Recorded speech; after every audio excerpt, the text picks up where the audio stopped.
अस्सलाम वालेकुम दोस्तों, क्या हाल है आप सबका। तो ये आप देख रहे हैं, ये जो आप अब मंज़र नदी का या एक नाले का बना हुआ है, ये किसी वक्त में ये एक दरिया था। ये आप देख सकते हैं, ये जो दरिया है इसका नाम खुशक ब्यास था।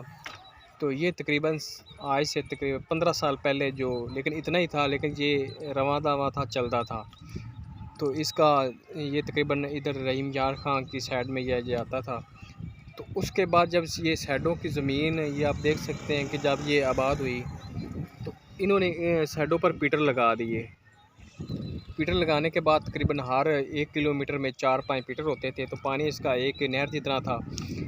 तो उन पीटरों ने इसको खुश्क कर दिया। तो अब इसमें ये खुश्क देख लें पड़ा है, इसमें सिर्फ गटरों वगैरह का जो 7 गांव है, देहात हैं, उनका पानी आता है। अदरवाइज़ इसमें जो अपना पानी था जो पहले, वो बंद हो गया है। सिर्फ इस वजह से कि जो साइडों वाली ज़मीन है वो आबाद हुई। एक इसको ये देख सकते हैं कि जो लोग हैं, किसान हैं, उन्होंने इसको छोटा कर दिया है, मतलब उसकी साइडों वाली जो ज़मीन है वो आबाद कर ली है और इसको दिन ब दिन वो छोटा कर रहे हैं, और एक दिन आएगा ये तकरीबन ख़त्म हो जाएगा।